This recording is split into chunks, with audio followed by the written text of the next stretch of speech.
What is up, y'all? I'm gonna make Cannibal back again, and today I've got my UFC 294 predictions for you guys. This has turned out to be a stellar card, it looks like. I mean, it was already kind of supposed to be. The card definitely fell apart quite a bit. A lot of early prelim and prelim fights fell through. Fortunately, the really important fights like the main and the co-main got saved with arguably better matchups. Like I've said, my only problem with these new matchups is that they were made on a week's notice, or 12 days if you want to be stingy about it. But outside of that, these are absolutely fantastic matchups. A couple of them are like dream matchups, if you ask me. So, I mean, without much further ado, let's just get straight into these. I've got a few of these to cover, so we're going to start off with the early prelim opener. They really want people to watch this card from start to finish because the early prelim opener is Shara Bullet versus Bruno Silva. Now, Bruno Silva has been getting somewhat unfortunate luck with his last few fights. He was the UFC debut for Alex Pereira, gets knocked out.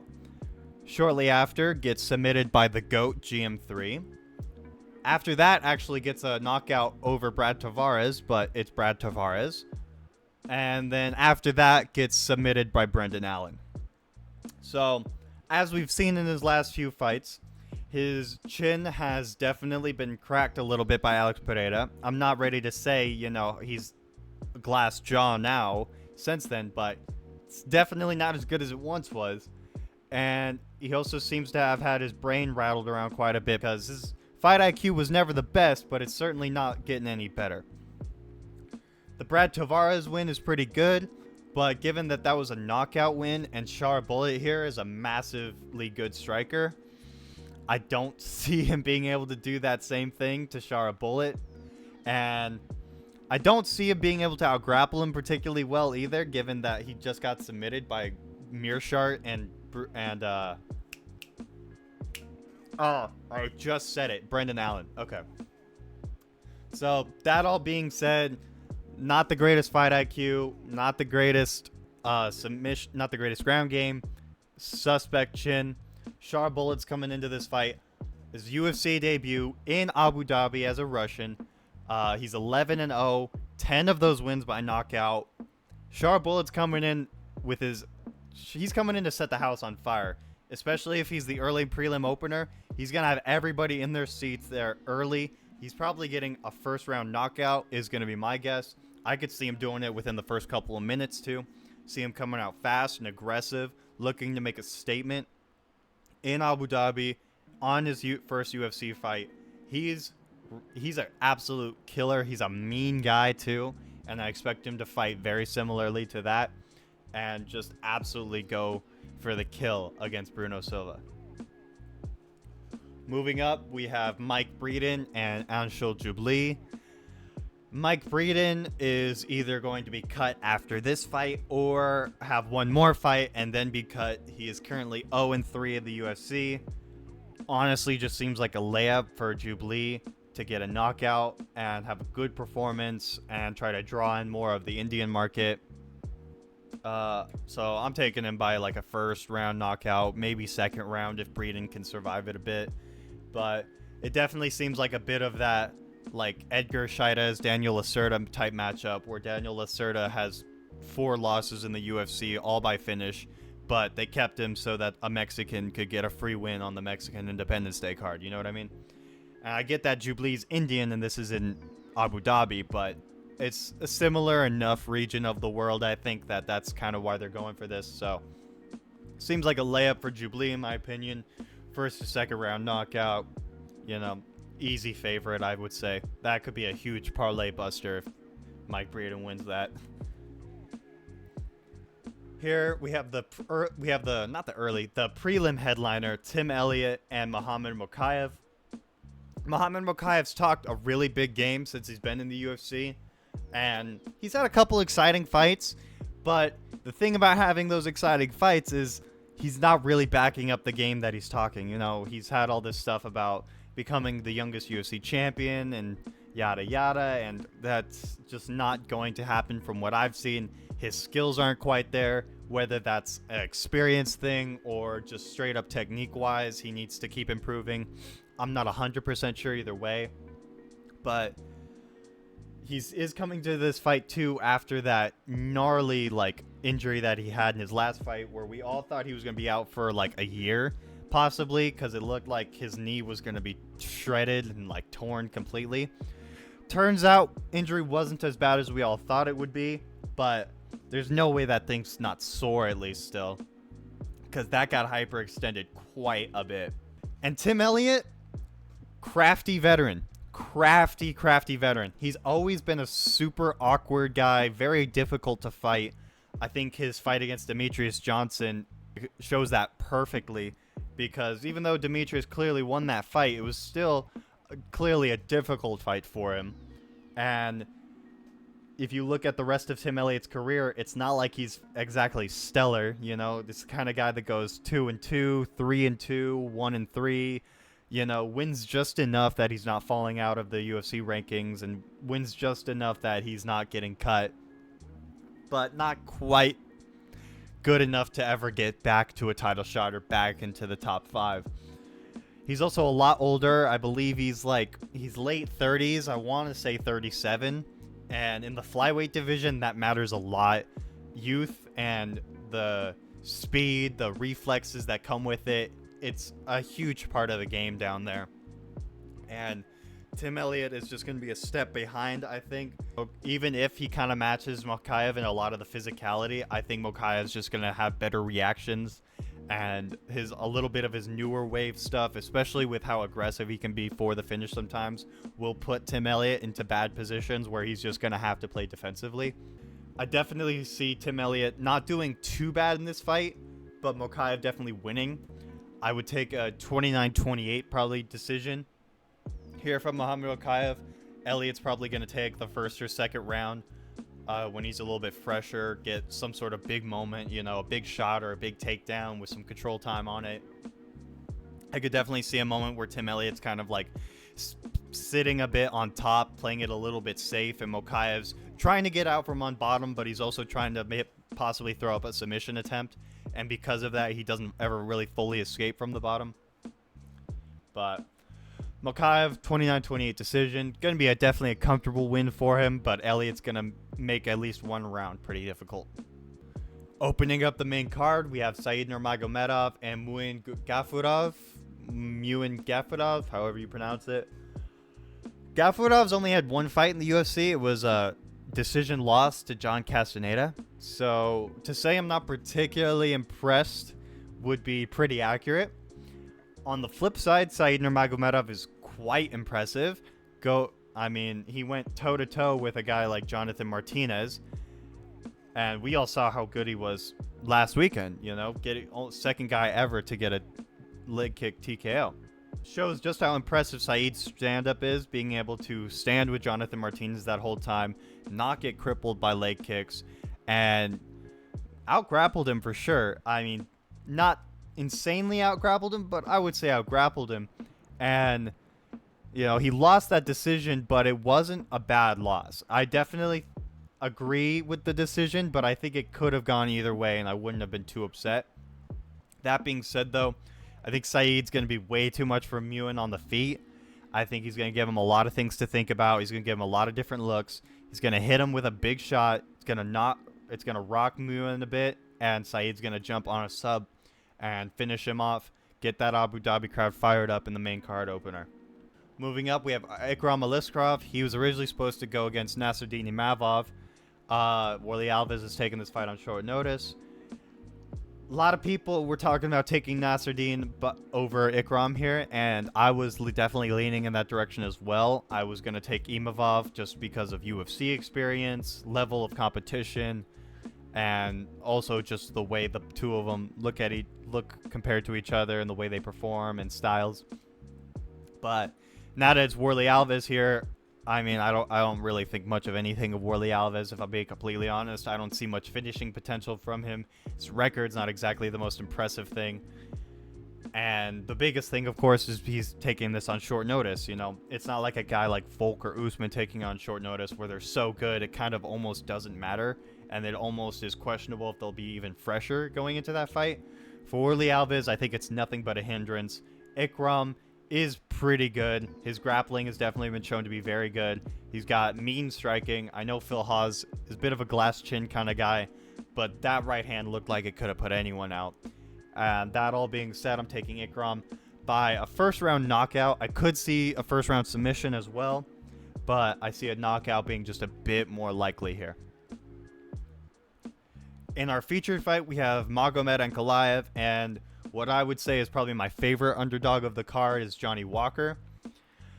Johnny Walker is my favorite underdog, probably just because he can be so wild and so unpredictable. He's so insanely explosive that, I mean, this dude could punch a hole in an airplane if he really tried, probably, you know? You give him a good amount of space to just like squat down and jump really hard, he might be able to dent it, you know what I mean? So, that being said, Johnny Walker obviously definitely has a puncher's chance, especially seeing in that last Anthony Smith fight, he was playing it a lot safer, I would say, than he normally does, which can be a bit of a double-edged sword for him here, because I think Ankalaev's a lot more technical. Ankalaev is pretty fast. I wouldn't say quite as explosive as Johnny Walker, but he's definitely got that speed, especially when it comes to counters. And if Walker tries to play it safe like that and he gets caught up in trying to go technique for technique with Magomed, I think he's going to get outstruck. I think he's going to get countered, and I think Magomed's going to set him up for a perfect takedown and just time it perfectly, blast double, get him right to the ground, and probably just control him for the round. I don't really see Magomed getting a ground and pound TKO on Johnny Walker or a submission. I am going to take Magomed by a decision. I could see Walker pulling some random goofy stuff like with Paul Craig, where he was on the leg and just started beating him and gets the TKO like that. Maybe an explosive flying knee right at Ankalaev as he's going for a takedown attempt. Not going to rule that out of the cards either, but at the end of the day, I think Ankalaev's fight IQ is just too good. He's got, he's super frustrated right now getting that draw against Blachowicz, and now he's coming back, and it's not even a title eliminator fight probably. He's going to come in. He wants to make a statement probably to like really put himself back into the title contention, but I think Johnny Walker is going to be smart enough that he won't quite get finished. Moving on. Whoo, buddy. Co-main event. Kamaru Usman, Khamzat Chimaev. This is a dream matchup. I wish it wasn't on 11 days notice. That being said, even if it wasn't on 11 days notice, Khamzat Chimaev is a stylistic nightmare for Kamaru Usman. It's like Colby on metaphorical steroids. He's the chain wrestling of Colby Covington, but just with hyper aggression, hyper finishing ability. He's way bigger than Colby, way stronger, has, I would argue, better striking, and if his striking's not better, his power is at least a lot more pronounced, which is definitely going to give Usman a lot of problems, especially at Usman's advanced age of like 37 now. And, it's been the talk ever since Usman took the fight of his knees in this fight. And they haven't been looking great in any footage that you see of Usman around Abu Dhabi during this fight week. His knees haven't been looking fantastic, There's definitely something to be said about the possibility of Usman being a lot fresher going into this fight, not having had to go through that long, grueling training camp, reducing the possibility of any small or big injuries. But because of the stylistic, the physicality difference, the preparation difference, it seems almost like a layup for Chimaev, low-key. I think very highly of Usman, but there's a lot of chips stacked against him. And the only reason I don't really give him more of an opportunity is because I think it's just such a rough stylistic matchup that Chimaev is going to have a bit of a field day here. A lot of people are talking about the possibility of a knockout. A lot of people think like Chimaev could feint a takedown, Usman bites on it and gets the knockout. I think Usman has enough confidence in his takedown ability, his takedown defense ability, that he's not really going to bite very hard, if at all, on a lot of Chimaev's takedown feints or his threats. But That being said, if he plays it that way, then I think it sets Chimaev up to get a takedown a lot easier. And when Chimaev gets that takedown, Usman doesn't really know jiu-jitsu that well, and Chimaev can roll very well. Not that Usman can't, but I think Chimaev's extra explosivity and physicality is just going to lend him all of the advantages here. And I'm going to take probably a first, maybe second round submission. I'm going to lean more towards first, though. Usman doesn't have the greatest of submission defense. We saw when Edwards got him down, he got right to the back, right to that rear naked choke threat. Usman's only other loss besides those two Edwards losses is to a submission. Admittedly, very early in his career, but as we can see, he's focused mostly on just the wrestling aspect of his grappling and not too much on the jiu-jitsu, it seems like. So I'm going to take Chimaev by first round submission officially. And whoo, buddy. Finally, we have the main event here. Islam Makhachev and Alexander Volkanovski. This was an absolutely fantastic fight the first time around, and if this fight had not been made on short notice, I'd probably be taking Volk by a decision or possibly a knockout, like a TKO of some sort. That being said, though, for many of the same reasons that most people are going to pick Makhachev, and for many of the reasons that are quite obvious, I am going to pick Islam Makhachev by a knockout, probably third or fourth round. Volkanovski coming in on this fight on short notice, I think he will have good cardio and conditioning. I don't think Volk's the type of guy to let himself really ever get out of shape. He might be a bit bigger, a little fluffier than he normally is, but he's never going to be quite out of shape. But there's a difference between being just like in shape and being ready to go for the 5 rounds. And I don't think he was ready to go for the 5 rounds when he got this call. And I don't think 10, 11, 12 days is enough to do that, especially against a guy like Makhachev who, he could probably go 5 rounds no matter when you call him, honestly. These Dagestanis get crazy about this shit. And you look back to the first fight, the first 3 or so rounds were pretty dead even for the most part. And I feel like towards the end of that fight, Volk definitely started to pull away. Obviously, in the 5th round, he pulled away massively. And I don't think that's going to be there for Volk this time. I think Islam's, Volk, when they're both fresh in the first couple of rounds, it's going to look probably pretty similar to their first fight. But as the fight goes on into the later rounds, I think Volk will probably start to fade a bit more. And it's not going to be the kind of fading where you're like, Volk's tired. It's just going to be enough fading that you can notice Islam's ready for the 5, and Volk only had 11 days to get ready for the 5 rounds.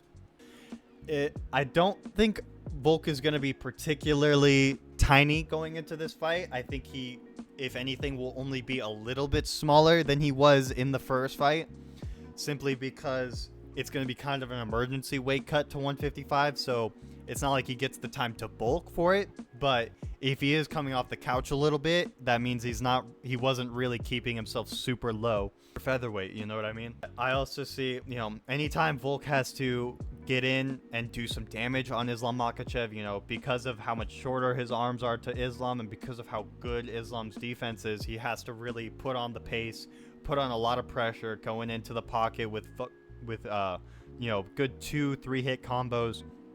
Whereas Islam oftentimes was able to come out of those exchanges looking better with only 1 or 2 hits, and one of those being like a counter on the entry that just hits really big, and then a follow-up shot right afterwards that doesn't hit quite as big, but still, because of how big the first shot was, it makes the second one mean a little bit more still. I see a knockout being much more likely than a submission as well. I don't think Islam's submission threat is there, but I think it's really only there once he's kind of broken his opponent a bit. And I think Volk will still match him pretty well in the wrestling and grappling department overall. Volkanovski is 100% not going to break mentally. And given how he was able to defend those practically in submissions from Brian Ortega, who is a very good submission threat, if nothing else, I think that Volk will be very good at defending the submission still, very matched in the grappling. It's just going to be that height and reach difference is going to lend Islam a lot of favors in the striking. It could be, a knee up the middle. It could be a right hand from hell like he got on Gleison Tebow. It could be just a simple 1-2 even. There's a lot of ways for Islam to win this fight, and I really don't see many ways for Volk to win this fight other than possibly, you know, winning the first 3 rounds pretty clearly and before he starts to fade in the last 2. Yeah, guys, those are my predictions. Pretty crazy card coming up. I'm super excited for these matchups. It's the year of the underdog so far, so even though I'm pretty much going for a clean sweep by the favorites, I wouldn't be too incredibly shocked by any of these underdogs just because it's been that kind of year where nothing makes sense in MMA. So, super looking forward to it. Hope you guys are too. I'll be watching it. Can't wait for it. Let me know what you guys think about these predictions and how the fights are going to go. And without further ado, stay violent.